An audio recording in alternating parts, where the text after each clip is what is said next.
It's a 13-year process where I was in the military, I was in corporate. Look, now I'm completely out and I've got the lifestyle on and I'm not even 40 years old. It's like, it's doable if you commit, you know? Welcome to Business Buying for Financial Independence. I'm Tim Delaney, and I help young professionals buy small businesses so they can escape the 9-to-5 and take control of their time, income, and future. If that sounds like you, hit the subscribe button and let's get into it. He went from W-2 earner to multi-million-dollar business owner, not by accident, but by design. Tim Kolb mapped his way to financial independence through business buying, and now he's helping others do the same. Tim, welcome to Business Buying for Fi. Glad you could be here. Thanks, Tim. So happy to be here. Excited about this episode. I am as well. So Tim and I first got connected through another podcast, and we'll maybe save that story for a little bit later in this episode. But just to get started, why don't you share a little bit about your background, Tim?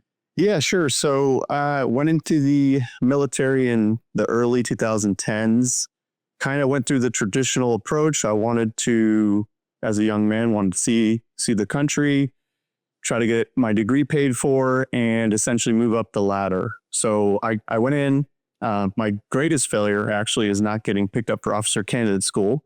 But after I did all the work to essentially get selected, I didn't.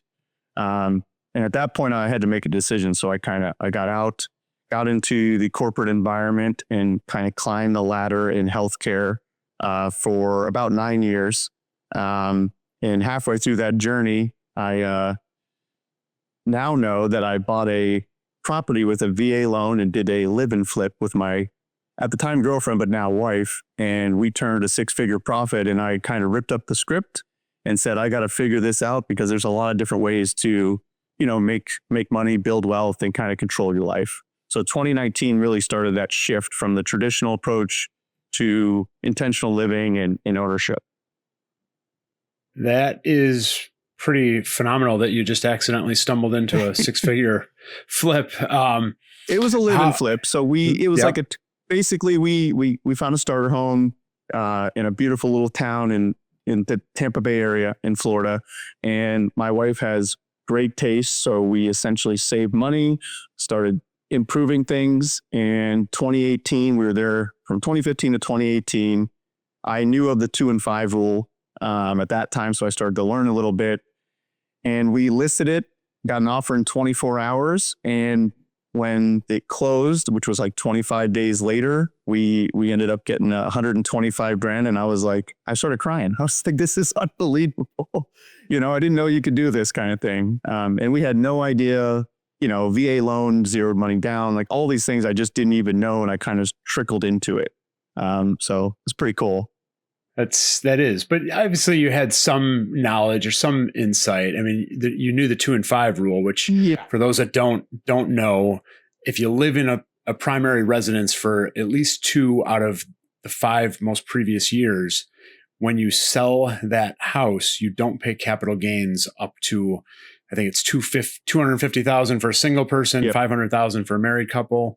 And I actually just saw a headline today that they might be doing away with those limits as well. Oh, wow. Okay.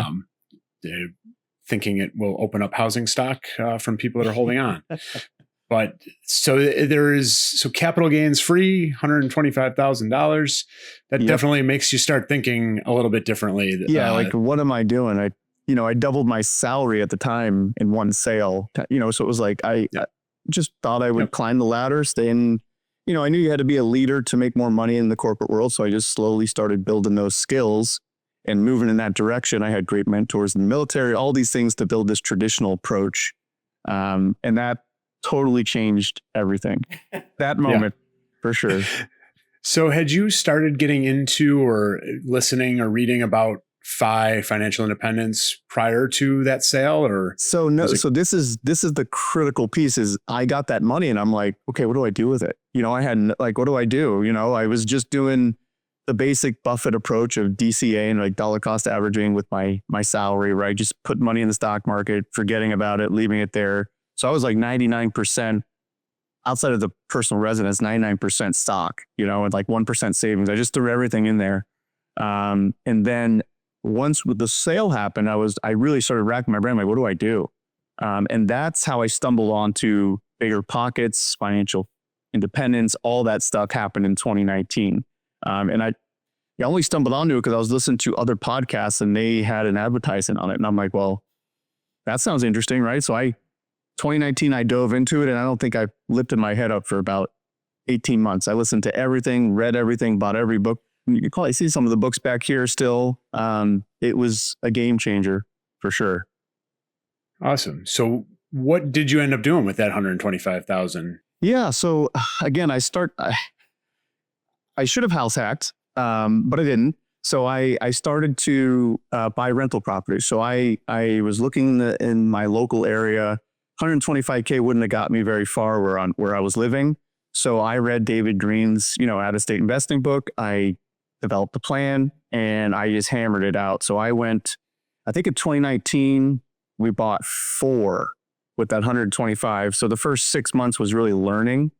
And then the last half of 2019, I just started buying. I found the right operators, found the right systems that I could kind of implement, property management, all that stuff, and bought 4 properties from basically August to the end of the year of 2019.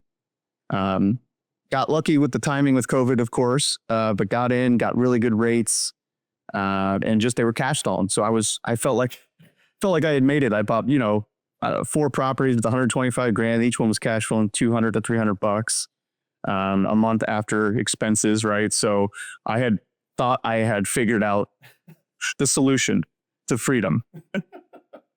And was that your mindset going in? Were you thinking that you were going to be cash flowing enough to get yourself out of your corporate job? I did. I thought at least these 4 and then maybe 2 more the next year, with the income. I started planning with my income. I knew I was always a good saver. So I knew I had always had a knack to save a significant amount of my income. Even when I was in the military, when I was making no money, I was still saving a significant amount of my income.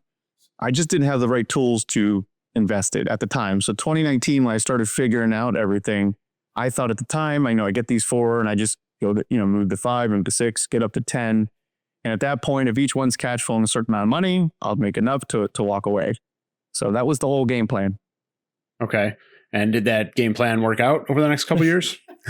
Well, COVID was an interesting time. I had it. I'll keep going, but I had an interesting thing is I had a closing on March 12th of 2020. And that was, if I remember correctly, that was like basically the day the stock market lost, 30, 40% in one day. And I had a mini panic attack, but I still went through with it, which is, it credits myself. I didn't think I could do that. But yeah, so I pulled the trigger on one in March in 2020 and then bought another one September, October of 2020. And that was kind of like that weird part between March and October. There was really a lot of uncertainty in what was going on. But I was getting good deals. The rates were so low. It was crazy. So basically 19 to 2022 was really rental portfolio, build it, cash flow it, make enough money to keep doing it. The hamster wheel, make the money from corporate, plowed into a real estate project. And then eventually that would just take over my needs from a financial standpoint. Okay. So from 19 to 22, that was your game plan. That's what you were doing, accumulating some rental properties with your W-2 income. Yep. What shifted in 2022? Yeah. So this is interesting. I did get one property that we turned into a house hack in 2020 into 2021. It was an off-market duplex in St. Pete, Florida, which is where we grew up. And it had a detached unit that I could essentially turn into another rental property. So in 2022, we had finally finished everything. We got everything rented out. We're living for free. We got 2 units rented. My wife and I are living in 1 unit. And then 2022, we basically go on a road trip. In 2022, I picked up a second W-2 income. So now I'm 2 remote jobs and 16 doors. So this is kind of where I'm at. Everything's kind of systemized. My wife and I are let's do it, on full-blown financial independence. Nothing's going to stop me. I'm going, right? So 2022, we go on this road trip. We're gone for the road trip plus some other stuff, we're gone 9 months out of the year in 2022, all over the country, Hawaii, out west. I mean, everywhere you could think of, we went, and it was life-changing. So after that, we get back, and I realized without the income that I was creating, I couldn't live the lifestyle that I truly wanted. So 2022, I kind of said, there's got to be something else out there. And that's when I started I had some rumblings of business ownership, like through different podcasts, even on Bigger Pockets, they talk a lot about it. It's how you and I met, right? I started asking you questions. So that's kind of where 2022 starts really kind of get the juices flowing on what else is there, because the real estate is getting me there, but it's slow. And I know I can do something quicker.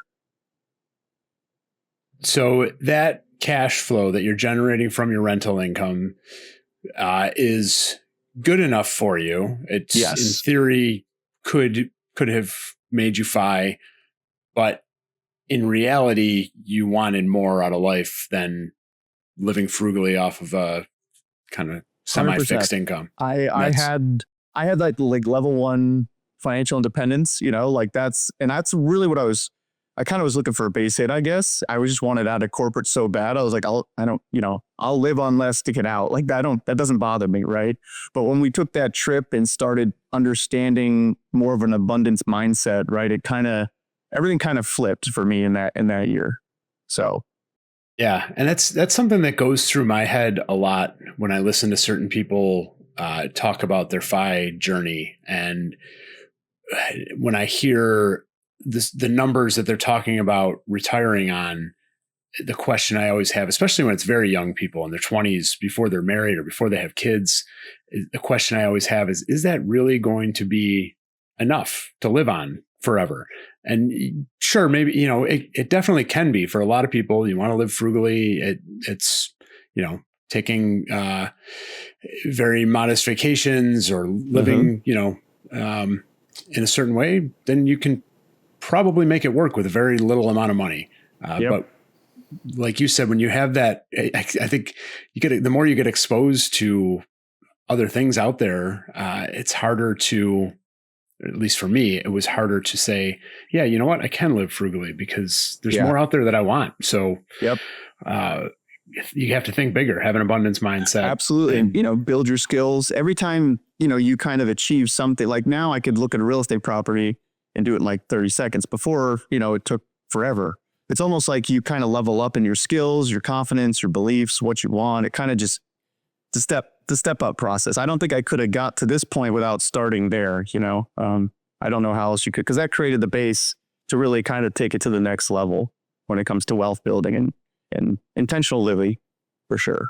And I think that's something that a lot of other people get stuck in too with that W-2 is you start down a FI journey to free yourself from a W-2 job. But then when you have that extra income and you realize that there's still more that you want, you keep adding, you stick with that W-2 a lot longer than you may have planned on, because it's hard to give up that income when you're golden handcuffs, when you see what it's buying. Yeah, there you go. I had them too bad. They were locked on. I could not get them off. Even though I wanted off, it took me forever. Yep. Yeah. And there's probably a little bit of irony at play there too, because the closer you get to financial independence, psychologically you shift in your brain, and you're probably not as showing up to work as desperate or as trying too hard. And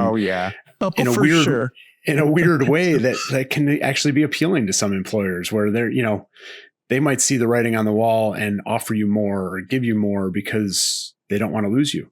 Yep. So 2022, you're starting to look into this business ownership idea. And that's where that's something that I've advocated for a long time. As listeners of the show will know, I bought my first business 12 years ago. And then I did it, as you mentioned, Bigger Pockets Money podcast. Scott Trench and Mindy were talking a lot about business ownership in early 2022. So I had reached out to Scott and said, I'll share my story with you guys. And I went on later that year and shared my story of buying a business, which is where we first connected. And Tim reached out. I had a bunch of people reach out to me after that episode aired. And one of the reasons that as I introduced Tim as being very intentional and did things by design, is when he reached out, he had very specific, very well thought out, very deep questions about specific things, not what some other people, that reached out and just had no idea what they were even asking, which is fair if it was the first time you're hearing something like this. But Tim really thought it through and asked the questions that were worthwhile to dig into and answer, even for myself to give deeper thought about. I think it even took me a little while to get back to. Yeah, you did. I was worried. I was like, well, I sent it. You never know. We'll see. Yep. But that's cool. So you heard some podcasts and you started looking into this business ownership thing. What was it about it that made you keep going on that path? I think as I started to understand the multiple concept of how to acquire a business, what businesses are worth, the cash flow that you can get from a business, the debt pay down, it's almost like it takes the real estate. If you're thinking single family homes, it takes that and it puts it on steroids if it's done correctly. So when I started to understand that concept, I was like, man, you could get one business if it's done right and be free, like immediately be free. And when I mean immediate, within a short period of time after ownership, you're pretty much going to, if you do it correctly, you'll have enough cash flow to kind of sustain your life. And that really just blew my mind. So the concept kind of started to, formulate 2022. I look back at our email too. Some of the questions I ask now, I'm like, oh my gosh, Tim, like when it comes to the appraisals and that kind of stuff, and how the black and whiteness of the real estate market compared to trying to acquire a business is just, it doesn't even compare. It's not there, So that was the mindset shift and kind of like opening of like, hey, how do I do this in 2022? So that's when I kind of went deep on the analysis side and really had to educate myself to do it, because really at the end of the day, it's up to you to really get the deal done, because you don't have a lot of, you do have support, but it really depends on you to get it done. So. Yeah. And that's, you talk about that multiple, the cash flow thing, looking back 12 years ago, I bought my business for less than the price of a median home, single family home in the United States right now. And that generated enough cash flow for me day one to not have to work another job. Unbelievable. Now I was working in that job. That was a job for me. I bought, the business that I bought was also a job for me for the first few years.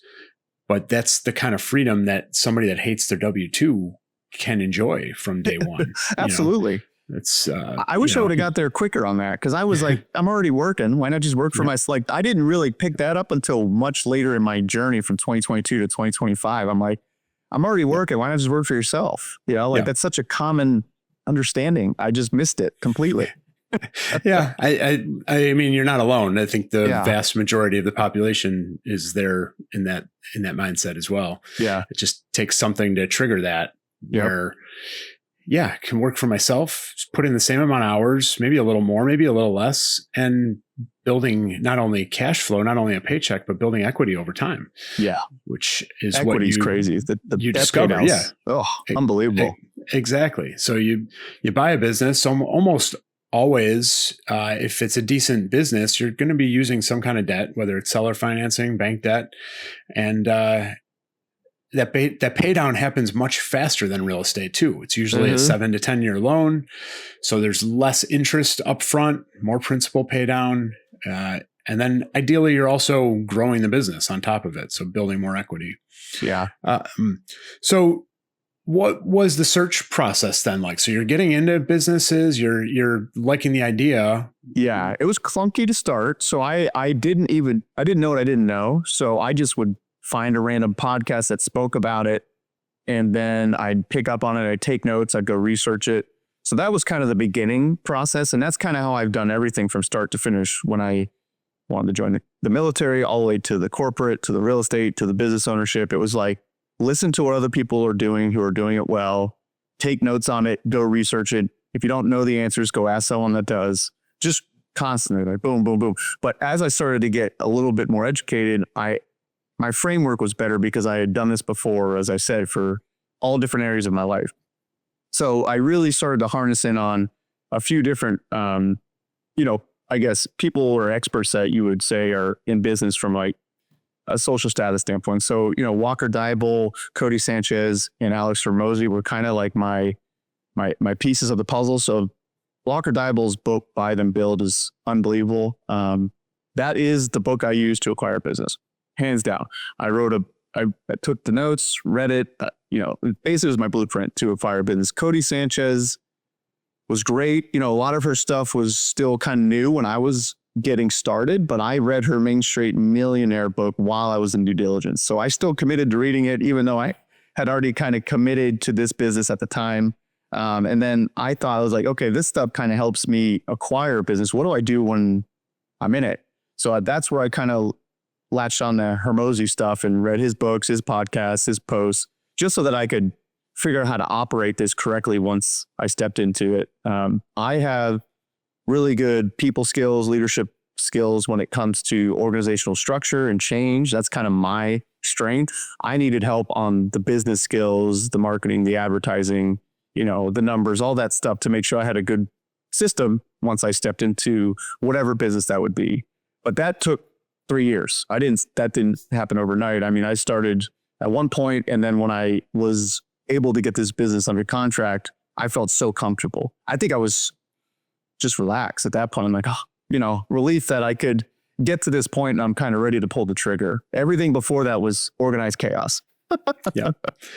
And you mentioned that it's not an overnight thing, even when you actually close on the business, but even leading up to closing on a business, it's definitely not an overnight process. It does take some time to find a business. It does take some time to close on a business. Mm-hmm. So what was that? What was your search process like? Once you kind of started dialing it in, did you talk to brokers? Did you just scour websites? I did brokers, websites, word of mouth. I mean, I did anything you could think of related to acquiring a business or that was out there as general knowledge of what you should do. I tested. I started with brokers. I would say that didn't turn out too great for me, but the broker then turned me to a banker. So that banker that I had spoke to brought me really good leads because he gets to see everything. So I was like, well, he's screening them, right? So at least if it's SBA approved, I know at least the bank knows more than Tim, right? So I think if that's a good lead, I can then start to dive into it. So I started tying to the finance piece a lot. That made me feel way more comfortable because I kind of understood the finance piece on the real estate side. It's like I had enough skills to understand the cash flow portion at that point. And if the bank's pre-approving something, that makes me feel a lot better. I didn't start there, but I got there. I started looking at listings in the beginning and I had no idea what I was looking for. I'm just looking at listings. It's almost like I just wanted to look at deals to get a sense, but those reps led me to create a plan to actually look at something intelligently and say in a short period of time whether it worked or didn't work, and help me create a criteria of what I wanted. Yeah, that's something that's come up with other guests on this show and elsewhere. And you touched on it earlier with the real estate piece. You can look at a deal in 30 seconds, know whether it's something worth pursuing or not. Mm-hmm. The same thing applies to business to a certain extent. Of the more times you do it, the more businesses you look at, the better you'll have it dialed in and the quicker you can at least rule something out. I've found that getting to know quicker is sometimes the easier way to go before you waste time. And create a screening process. I realized this not in 2022, but by 2024, I could say exactly what I didn't want. So if I saw it or I had my filter set, if I was looking online, it would just clear this stuff out. So then I just had I went from 100 down to 10. And then within those 10, I could get down to 2 or 3, right? And then I'd ask certain questions to the broker and that would screen them even more. So I really dialed it in I just wanted to get the right list to look at. And that banker piece is very important to touch on a little bit. Yep. So for some business owners, when they're getting ready to sell, they will go to the bank themselves before they even have a buyer to check with the bank on what the bank might be willing to finance with or without an SBA loan. So what you're saying is you found an SBA banker, a a banker that works for a bank that uses a lot of SBA backing, and he or she was vetting businesses on a regular basis and Yep. started feeding you those leads. Exactly. Yeah. And now it didn't turn into a deal. It almost did, Yeah. but it didn't turn into a deal, but it did help me realize the bank, money's everything, right? So if you can get tied in with the money, at least you can screen things out and kind of learn quickly what they're looking for. Then you can either, if you don't understand it, you could pick up on it, right? And then you can also do your own screening. So I would never say just talk to one. I would talk to multiple, lead sources, right? And figure out how to get good deals in front of your eyes. But you got to build that skill unless you have it. That's just what I was going to ask. Any tips for finding and or connecting with a banker like that and to get them to regularly feed you the leads? Yeah, I would start local. So I looked in a lot of different, I started in 2022, I was looking just in Florida, right? Because that's where I was. But as I started to expand my search, I really started to get very local because I didn't know it at the time, but I know now everything is local. So if you can get the right relationships going with the local people, whether it's the business, the broker, they're going to know the good businesses in town. And that really helped me, even in the acquisition in 2025, that helped me because everything I'd done is local. I got local. I now have a local bank with the business that I operate, right? Everything I got is local. I think you got to niche it down eventually to get to the right person that has the right relationships. And that's just reps, that's just constant reps. Yeah. Reps and constantly networking, talking to more people, asking for referrals. The right people. Like you start with everybody, but then you'll really understand who the right people are, the right professionals are to ask those questions. Yeah. And it's something I'm not great at myself, but one piece of advice on that I've always heard is during every conversation, ask that person that you're talking to who are 2 or 3 other people that you should be talking to get to know the market or get to know the lay of the land better. And that's how you meet more people because now it's a warm introduction instead of cold calling people. Yep. And if you find the right broker, I say that's a goal. Even if it's the broker for the seller, I think that's gold too. I mean, I've had so many broker conversations that you can just, if you understand people to a certain extent, you can tell if they have any interest or they're just kind of screening you off. Like, hey, you're not a real buyer. Once you find a good broker, I've for years I found 2. So like it doesn't happen often for me. And I'm not speaking ill to the industry, but I just, as a buyer, it was just so difficult to find someone that took me seriously, Yeah. And that's to your point. They're screening people left and right. They get a lot of tire kickers. They get a lot of people that don't really know what they want. And so they're trying to protect their own time, a lot of these conversations. And so when you go into those calls or emails, be prepared to kind of promote yourself in a way. I was going to go there next. 100%. You got to sell yourself. Talk about that a little bit. I created a resume to show myself as a potential buyer. So I had, my previous work history, who I am as a person, and then my net worth. I just put it out there because I think once they see it, and it doesn't mean you have to have whatever dollar amount, but just so that they can see, like you had mentioned, a serious buyer. Like, I'm not messing around here. I want to buy the business. I'm a good lead for you, So. Yeah. And I know there's a lot of content out there, including my own content, where I talk about being able to buy a business with no money down, with nothing out of pocket. So what Tim just said is he's putting his net worth on that resume, where we might make it sound like you need to have a huge bank statement to go buy a business. It's not necessarily the case. Yeah. But it does make it a little bit easier to open those doors at the beginning. Yeah. And so if it's not a bank statement, if it's not a net worth statement, find your unique advantage, find your selling point to those brokers. Maybe it's very industry specific. Maybe you have a decade in whatever industry it is that you're looking at. Maybe it's a connection to the town or the locality that makes you unique. Find whatever your unique selling proposition is and focus on that with those conversations. Yeah, that's a really good point. I would say leverage whatever it is that you have is critical. I shared my work experience to show my leadership background. I also used my net worth because at the time I had this real estate portfolio. So those were my my levers to pull. So that's a great point, Tim. Yeah. Yeah. And it doesn't, as I mentioned, industry specific. It doesn't have to be industry specific either. Like you said, you showed your resume because of the leadership aspects. Yeah. So show those things. Maybe you have a lot of managerial or HR experience that can apply to a lot of different businesses, because most businesses have HR issues. So whatever it is, make sure you're prepared to sell yourself to the broker to some extent. It's a little bit counterintuitive if you've done real estate, especially since most listing brokers are just not desperate, but they're anxious to show you they're not as screening the buyer quite as much. So you're having these conversations, like you said, you got close on a deal or two. Yes. How many different offers did you make before? Probably, to be honest, we and I talked a little bit before, and I was thinking through that again. I probably made official LOIs over 10. Okay. Soft interest and inquiries, and would they be open to the sellers? All these things. I mean, 100 probably. Over a 3-year period. I mean, this was like I was full blown addicted to this and committed to getting it done. We did have a baby in that period of time. I did start my own creative real estate finance LLC to kind of bridge the gap to get me out of corporate quicker. So I did some things in between that was a bridge. And then also with us having a child, it kind of, made things a little bit difficult because I didn't have the time I had before to commit to it.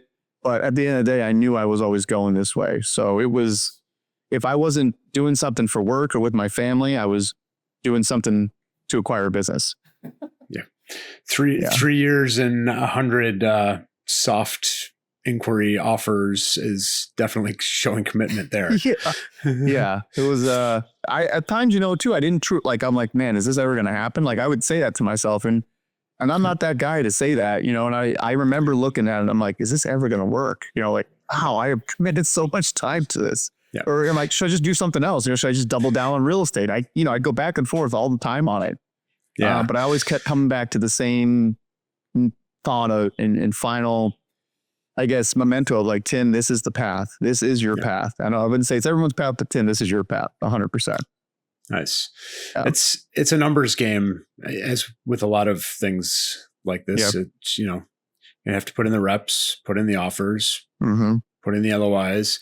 LOI is a letter of intent for those that are not familiar. It's basically in buying a business, instead of going straight to a contract, it's kind of a loose agreement that is not really binding, but everybody kind of abides by it until it's not anymore. Either you walk away from the deal or you move into a contract.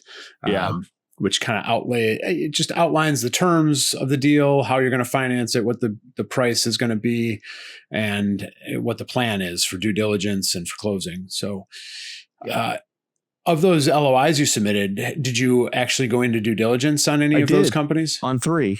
Actually 4 total.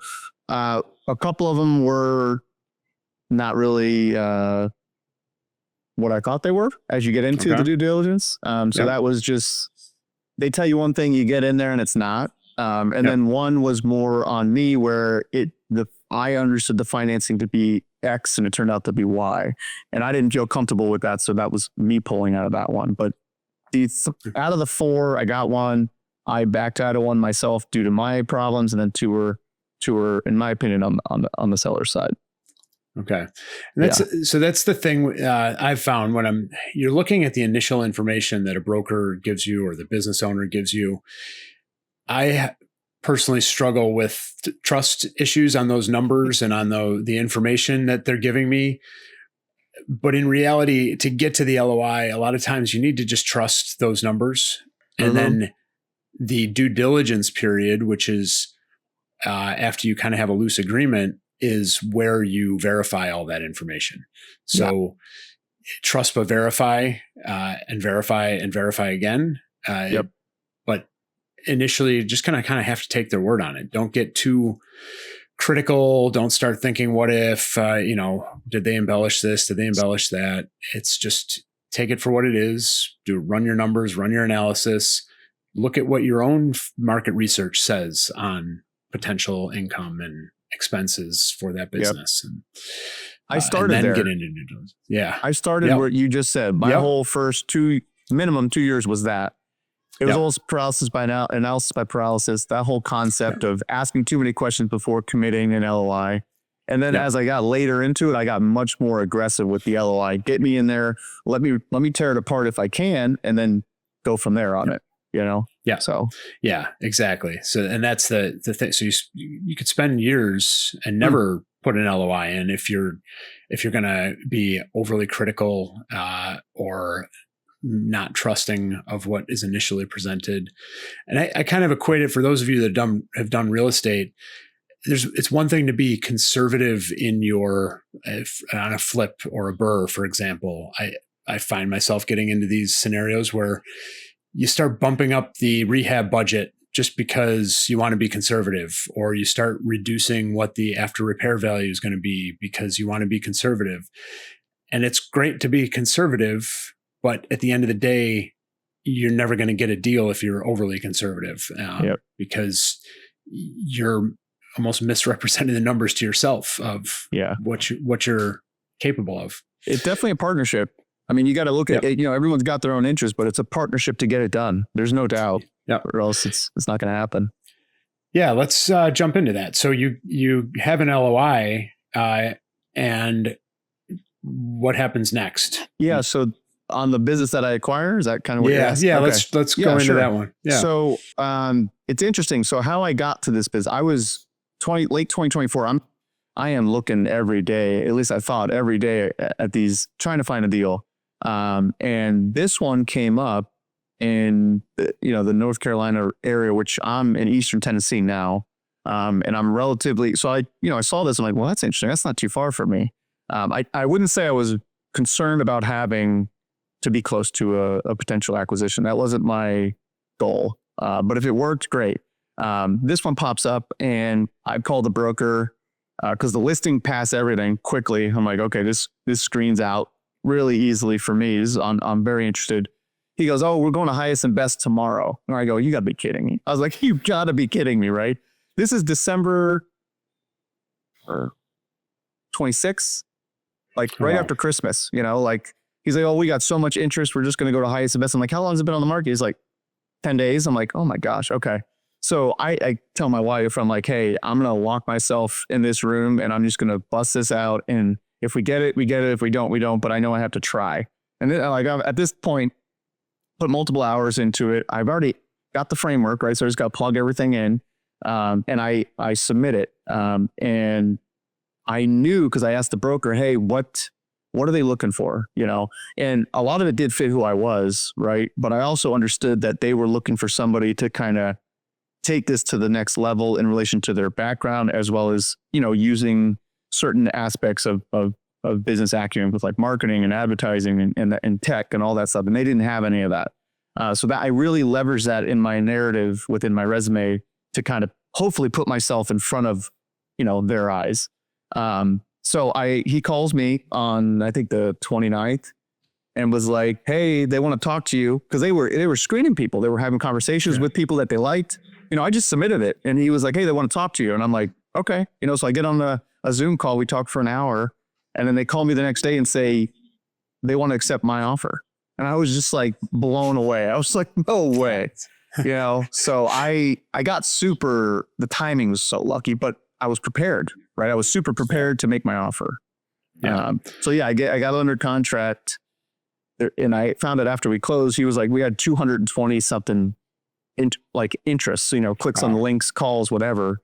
And out of the 220, they had like 4, and of the 4, I got it.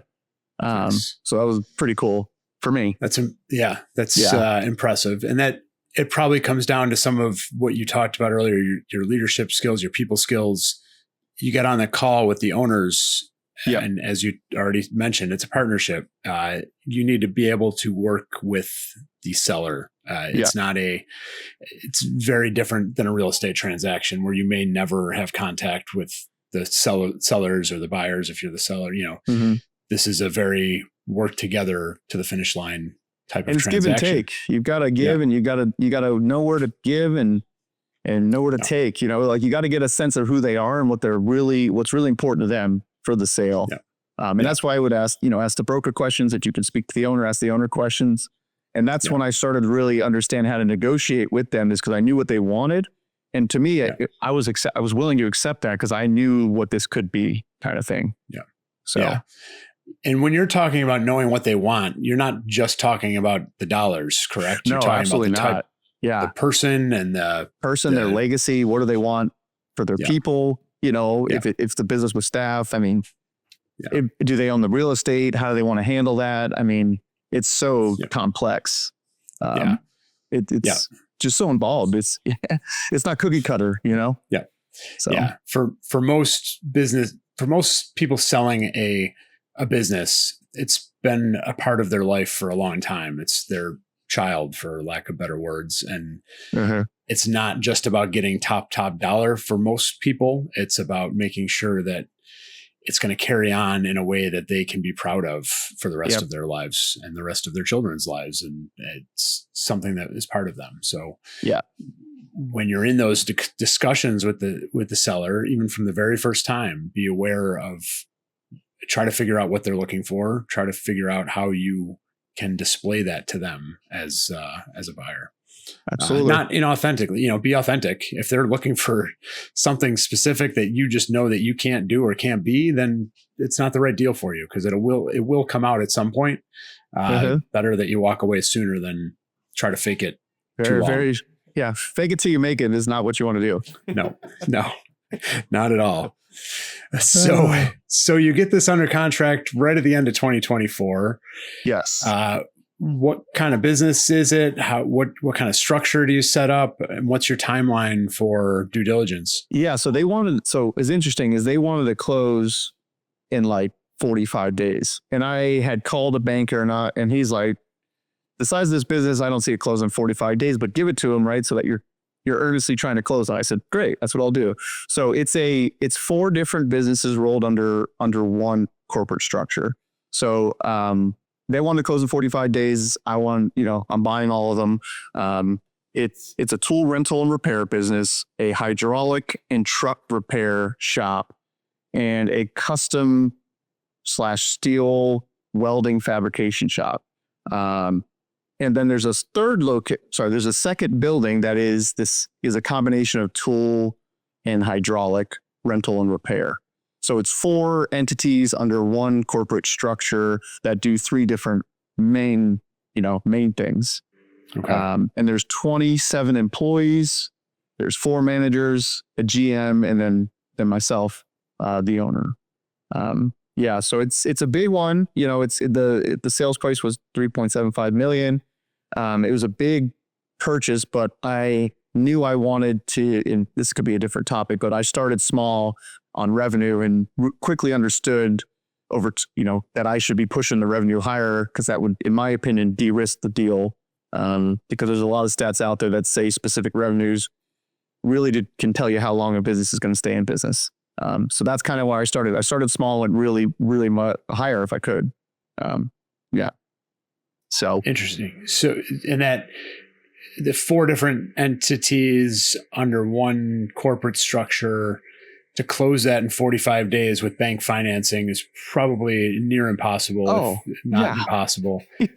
but so for newbies, new people to this thought process, don't get overwhelmed. That is pretty unrealistic to try to close something like that in 45 days. And it was pre-approved. SBA pre-approved. Yep. And the banker's like, it's not going to happen. I said, as long as you tell him, I'm good with that. I'm good with that. Yeah. I mean, it's one thing, maybe if it was all cash, and even then it probably would be a long shot to close in 45 days when you factor in due diligence and things like that. So you sign the contract at 45 days, but it's going to take longer. Yeah. How did you handle? 30-day due diligence and a 45-day close was the initial thought. I can give you more on the deal specifics, but that was like the initial criteria, because they wanted a quick close. And I said, I'll do whatever you want, but I need at least 30 days, knowing once the banker told me that it wasn't going to happen, I could kind of push the due diligence a little bit. So I had the appraisal contingency in place to make sure if it didn't appraise, I could always walk away. Okay. Yeah. So like with buying real estate, there are certain contingencies that can be in the contract that allow the buyer to walk away. Appraisal is often one of them. Bank financing can be another contingency as well. One thing that my bankers or my attorney told me when I was initially, I actually had an offer accepted on another business before my wine and liquor store. And one of the things that they told me was, don't worry about it until we approve. You always have an out. And I was like, well, what if you approve it and I found something else after due diligence, whatever. And they're like, well, if you tell us that you don't want it anymore, we're going to pull that approval immediately because we don't want to give money to somebody that's not interested or has some other reason for not wanting to do it. So bank financing is another contingency that can be in there. But like with real estate as well, the more contingencies you put in the contract, the less attractive it might be to a seller. So you have to weigh those things. But if it's your first time, put those contingencies in to make sure that you're comfortable with what you're doing. Yeah. So 30 days due diligence, 4 entities. What was your approach? How did you handle that? Yeah, I broke it down into the people, the processes, and then I just called it the profits, like the simplified things, right? Look at the money, look at the people, look at what they do. And then also the legal side as well. So I broke it into those kind of buckets and then worked my due diligence task list off that. And I built that due diligence task list off the Walker Dybel book. And then the Cody Sanchez Main Street Millionaire book had a lot of good stuff. And I just worked. I mean, it was a significant amount of work to do this because I did it with my CPA, my lawyer, and myself, really. But I was driving all of it. I'm feeding things to the CPA and feeding things to the lawyer. And then I am personally looking at everything that I'm giving them, plus everything that's not their area.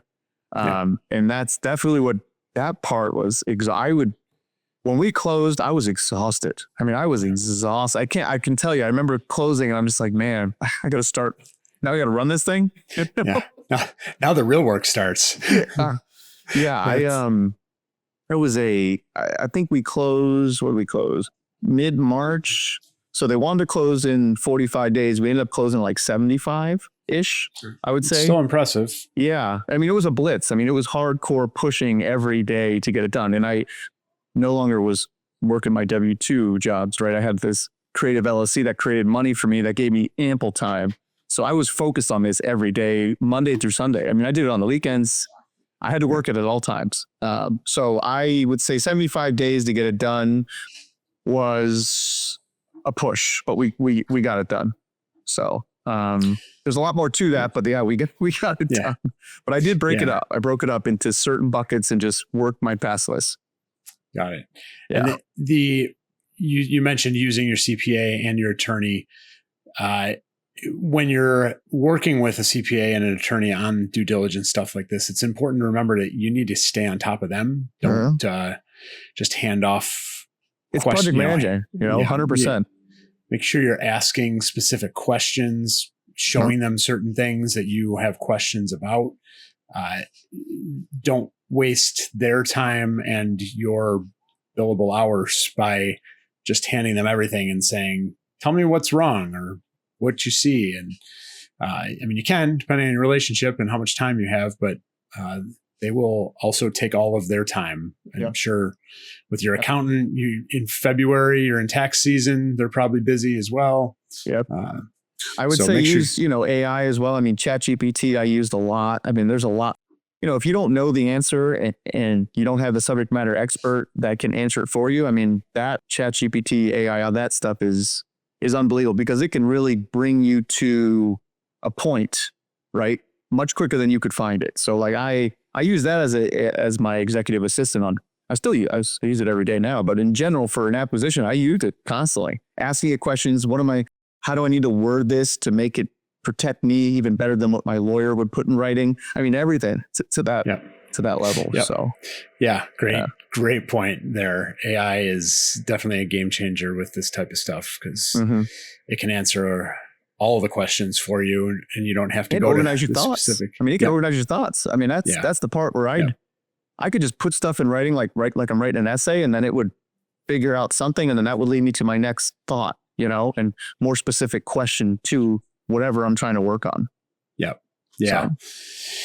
So you due diligence, closing in 75 days, you take over, you're ready for retirement after the closing process. Well, so this is what's interesting is I think this is what really was like the cherry on top. They were open to a 10% note, right? So I had a vision of I had to bring a certain amount of money in to acquire this business. When I realized they'd take a note and I spoke to my banker, my cash to close was so low in relation to the to the size of this business. So that really like took a level of uncomfortability off of me. So initially I thought I was going to bring this, and then I ended up only bringing $100,000 to close this deal, which is a $3.75 million business sale.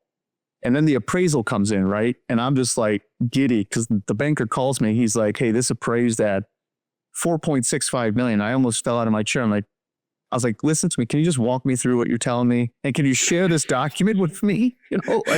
Give me what you're saying as well." Because I just didn't really believe what he was telling me. So they had a good broker. He was phenomenal, but it looks like they may have used the wrong type of multiple in relation to what the bank was looking for.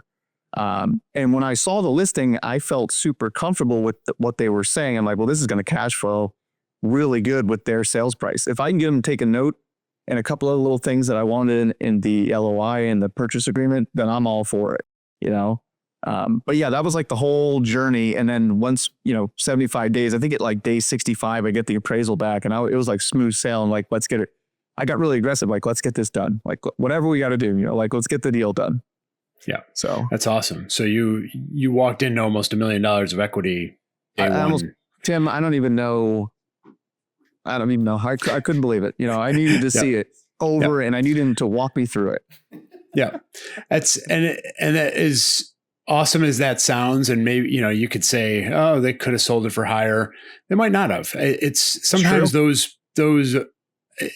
sometimes the appraisals can come in a little bit higher or lower than we like. And it might not have cash flowed at that 4.6 exactly. and the rates are so huge. It's not realistic for it to actually sell for that. So, but the fact that it's valued at that and you can put it on your net worth statement is all the better for you right now. Yeah, absolutely. And it's interesting. You hit something really good there. The cash, like truly with the current rates and what the debt service was going to be in relation to, the income, it probably was priced correctly with what I have to pay in debt service. Because, we're turning a profit, but if it would have been higher, it'd be different. It'd be a different situation. Yeah. So if you only put $100,000 in at closing, you have quite a bit of debt to service. Right. It seems like. So 10% seller's note. And then did the bank come up with the rest of that money? Yeah. Bank came up with the rest of it. Yep. Awesome. So that's an SBA. Is it a 7A loan or was it 7A. Real estate? Okay. 7A. The real estate was difficult. So the goal within the purchase agreement was that I had first right to purchase within a specific period of time before they could go elsewhere to sell it. And I have the 10-year lease agreement, right? Because the SBA requires that. So I'm pretty much locked in for whatever I want to do next. And that's a great thing about working with a bank on a deal like this too, is they're going to ask for certain things that are required. And even if the seller doesn't want to do them, you just kind of shrug your shoulders and say, I don't know what to tell you then. We got to figure out a different way to finance this or get the deal done because the bank requires a 10-year lease. You got to give me a 10-year lease. And my leverage was the bank, to be honest. In this whole situation, I didn't have to do much negotiating related after the note related to what I wanted because the bank was requiring certain things. I put some tweaks in there about subleasing and whatnot, and right to purchase the real estate, all that stuff. But really, it was like the bank was dictating the terms to them once we had the sales price agreed upon. Yeah. Yeah. Awesome. Anything else about the acquisition part, or do you want to jump into? Yeah. One other thing is my system that I wanted to run was I wanted to be an owner, not just an operator or owner-operator, right? So I needed to make sure that I could interview the GM. And this was the first business that let me do it. No one else let me do it. All the LOIs I had would not let me talk to any key staff. This company let me, and that helped me because I knew this guy, the GM, was staying with the company, right? And he ran the day-to-day and he knows everything. He's been with the company for 15 plus years. It's like, that was a critical piece of my LOI was I could talk to the key man. I would say key stat, but in this situation, he was mission critical for me. So that was the one other piece. That's an important tidbit there. It's not always common that the sellers will allow you to talk to any staff or customers or vendors. Understandably, they don't want to potentially lose that manager if this sale falls through and manager gets scared and takes another job somewhere else because he's worried about his job. But for you to be comfortable with the acquisition, if you need or want to talk to those key staff, make sure you ask for it. And if you don't get it, make sure you understand why you can't do it. And if there's not a good enough reason to make you comfortable, then walk away. I would walk away for what I was trying to do. I would have walked away because there's too much risk for me, you know, without knowing who's going to try to run the day to day. Right.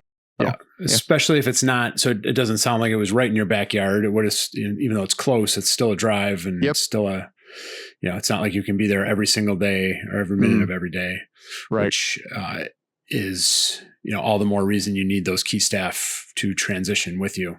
Right. The other thing people do is with the seller note, put in certain clawbacks if key staff leave within a certain period of time through no fault of your own, but that can get contentious and wonky, and it doesn't really help you run the business if they leave either. You can consider retention bonuses to key staff if they stay, all those little things.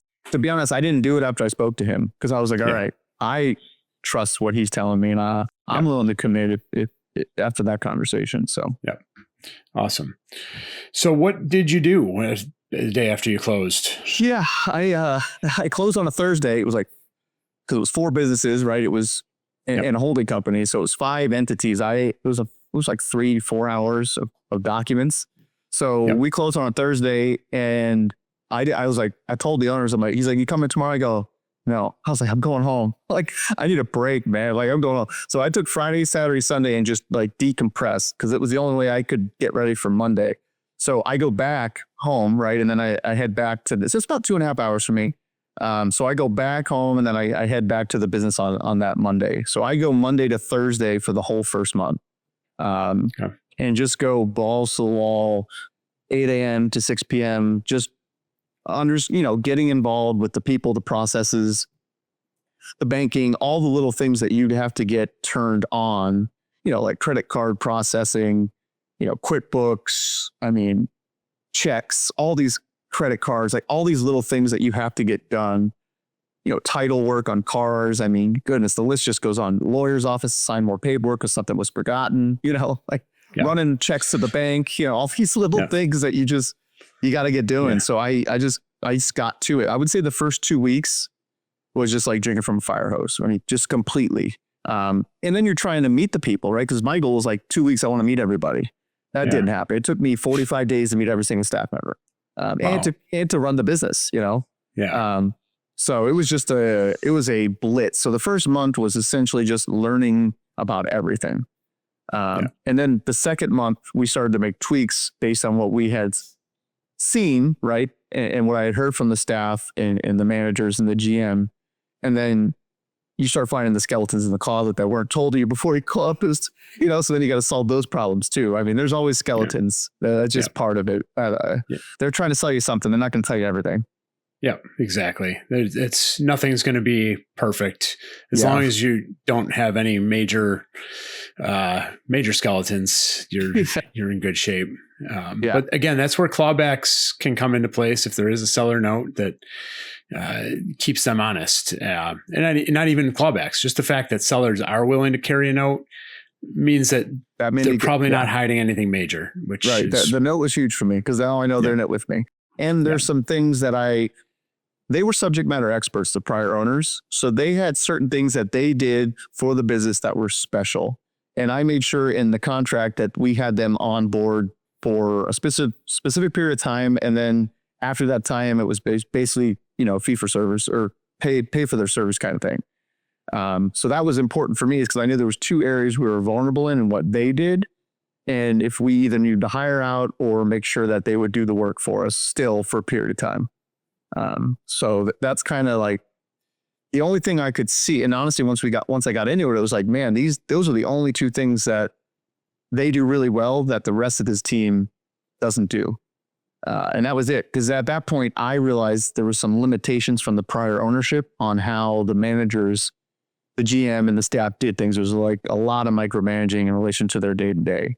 And I kind of unleashed that quickly and they bought into that right away, So that really helped, I guess, establish my approach and my leadership within the new company with them. Nice. Yeah. Giving people freedom to do their jobs sometimes is all it takes to open up productivity and new ideas and new processes. So yeah, there's things there's just so many details we could get into, but like certain managers would bring ideas that were shot down before. I'd look at it with no experience and I'd be like, well, why can't we do it? Tell me why. And they said, just because they said we could. And I said, well, that's not going to happen, right? Let's do it. Like, let's move forward. So we started implementing things at a fast pace, just boom, boom, boom, boom, boom. So like the next, 30 days of learning, I'm still learning, but really focused on learning and understanding the environment. The next 30 was like, let's make these changes. And then that was like 2 months, right? Of like constant being there. The third month, I was like, that's it. I got to test this. So I didn't go back for a month. I just kind of said, I talk to him every day, text message, phone calls, whatever, I'm available, but I'm not going to physically be in the buildings at all. And that was interesting. I think they were kind of like, whoa, that was fast. But I did have to like limit myself because I want to do things and make sure everything's going correctly. So that was learning for me too, but it's almost like I got to trust them and then see how does this thing run without me? This is why I did it. I don't want to be in it every day. Is this going to work? So that month was 60 to 90, 60 days to 90 days, and then 90 days to 120 did the same thing. Just went back once per the month. And then I'm actually going back next week. That will be the next, 30 days when I'm going to head back for a few days. This time I'm only going for 3 days, so I come in on Tuesday, leave on Thursday. So nice. So you did, so you definitely bought more of a business, or you're putting yourself into a business owner role than a day-to-day job role. Yeah. Now, if I would have acquired a business 3 years ago, it would have been that exact thing because I didn't have the understanding or belief in myself or the financial readiness because I envisioned I had to save a lot more money to acquire the business than I did. Even though I'm not saying 100,000 isn't a lot, but it just was like, man, this is, I almost had to pinch myself, right? I'm only bringing $100,000 to get this business. Like that's crazy. Yeah. It's definitely 100,000 is not an insignificant amount of money. No. It's a lot. However, relative to a $3.7 million purchase price, right, it is pretty small drop in the bucket. And there's some other programs out there that you can use to leverage your assets if you got money in an IRA or 401k. I mean, I was looking that route, the rollover business startup program, which is a great discussion point. It's, we go way down in there, but the reality is I put a lot of money into my retirement accounts from age 24 to, mid 30s. And I'm like, what do I do with that? And I stumbled onto the Robs and I went down the whole path. I got the whole thing with guidance. I did everything. I was ready to pull the trigger with them if I needed it. And that's a phenomenal program for anybody that has done something that similar to my situation where I just put so much money that I couldn't touch till, I'm retired. Yeah. So. It's a great way to unlock those retirement savings. And exactly. I will get somebody on here that actually utilize that process, or I'll have you back on to talk more detail if I can't find somebody. Yeah, I was going to say, I spent over that 3-year period, I paid for their consulting. I mean, I know so much about it because I expected to use it for that business. Actually, I was using it in my offer. And when I got the approval letter from the bank and they said I only had to bring 100, I ripped it up. I'm like, well, I'm not going to do that because there's limitations to it, of course. Yeah. But I actually was going full throttle with that because I thought I would need a significant amount of money down to acquire a business worth, $3 million plus, right? So.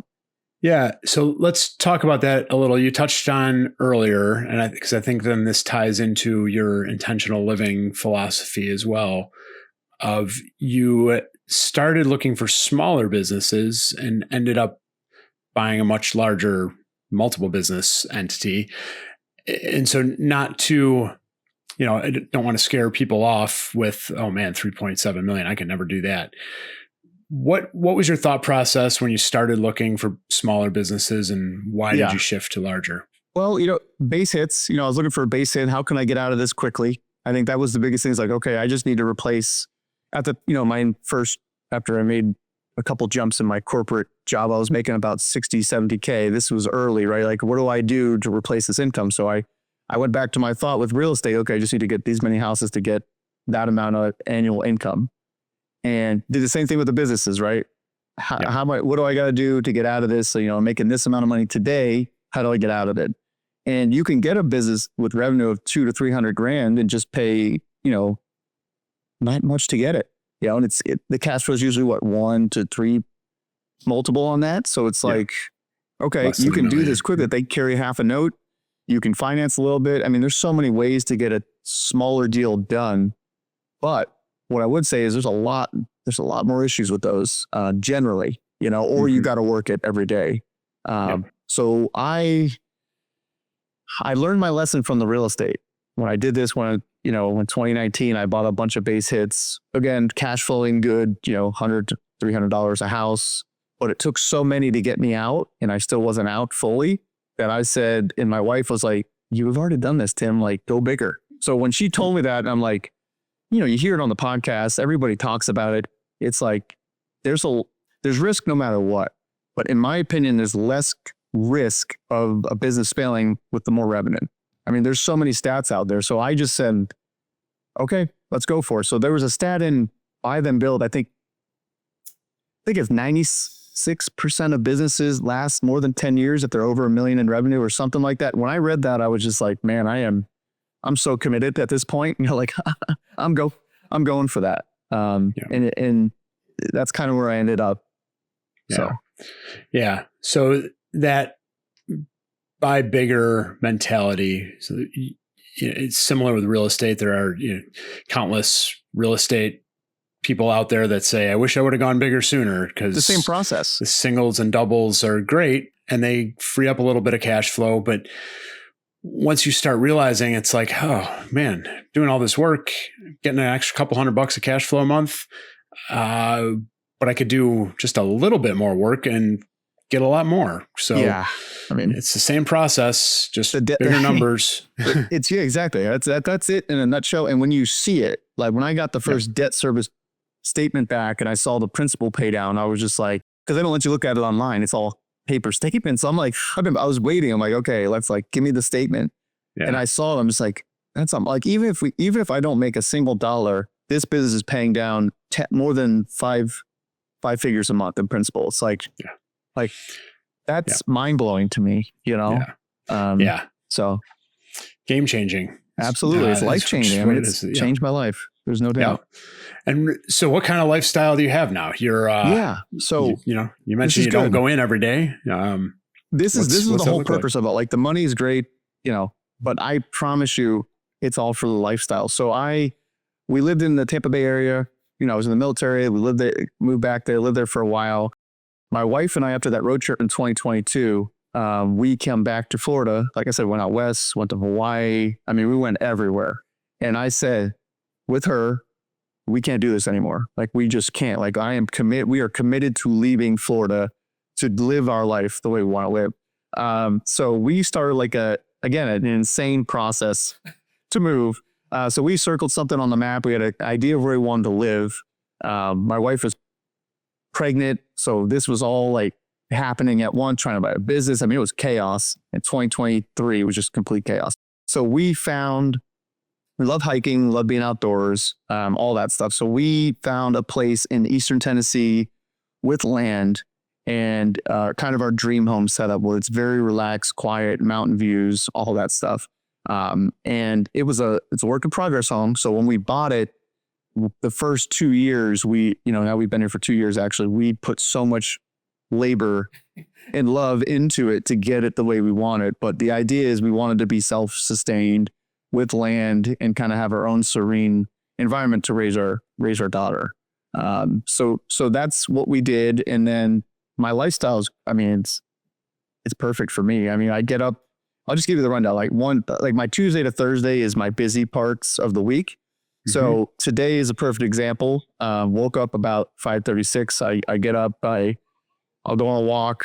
I'm a Christian, so I like to pray and do that part. And then I make a cup of coffee, read my book, and then by 6:30, I'll do a little bit of work till about 7:15, and I'll get my daughter up because she's always up early. I'll take care of her from 7 to 9:30. And then I'll get a workout in, and then I'll start my day. So I usually really start my day at like 10:30, 11. And then I'll probably work till about 4 on something related to business, real estate, or I'm also a college soccer coach, which is just a passion of mine.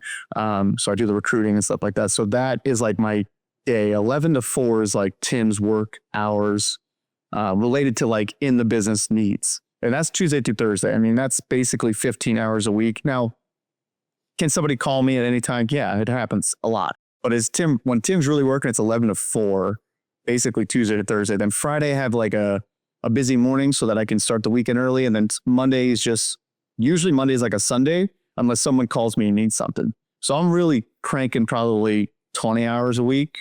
And then really having a 3 to 4 day weekend. Now I still do things like I would say I don't like not being busy, right? So I'll intentionally work on stuff, but my day really doesn't, I try to build my perfect day. If I can spend time with my family, if I can get a sweat in and I can create or work on something, I mean, that's all I can ask for.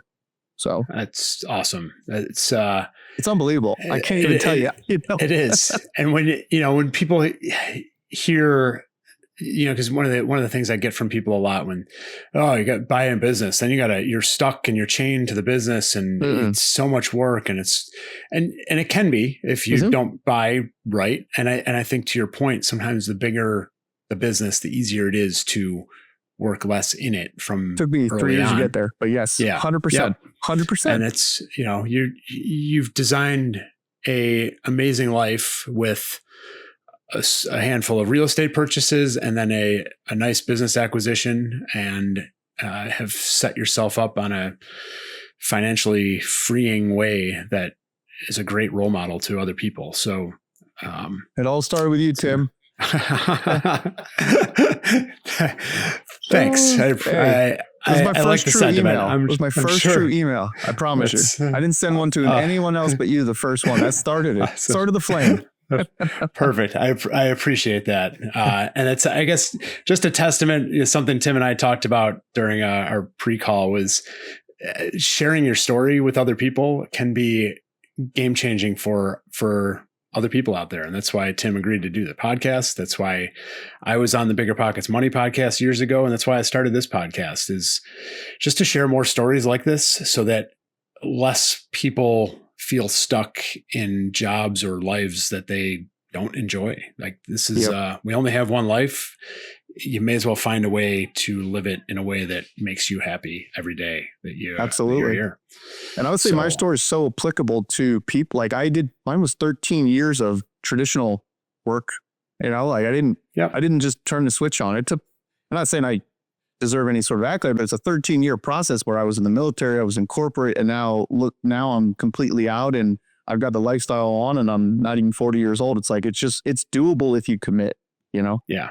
So 100%. That's what it comes down to, is committing.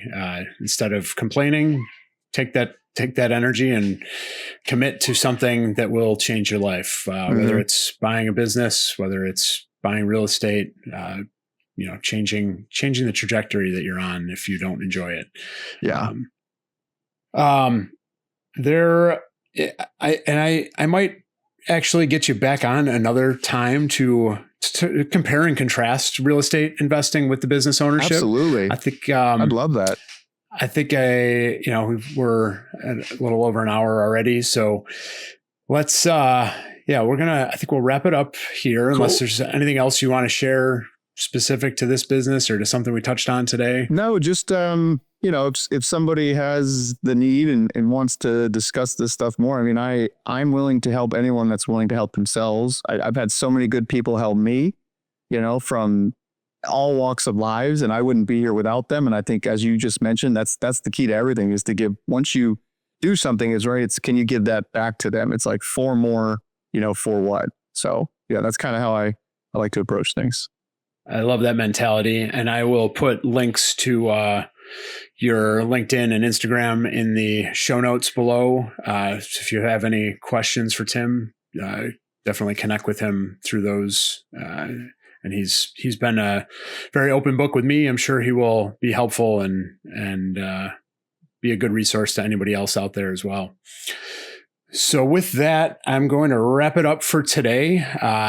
Just want to ask everybody out there to take a second and hit the follow or subscribe button on your podcast app, which helps bring more attention to our podcast and lets more people find it, so that we can all grow together. And if you have any questions for me, don't hesitate to hit me up. And with that, I will see you all again soon. Cheers. Thanks for listening to Business Buying for Financial Independence. If you're serious about owning your time and building long-term wealth, make sure to subscribe so you don't miss the next episode.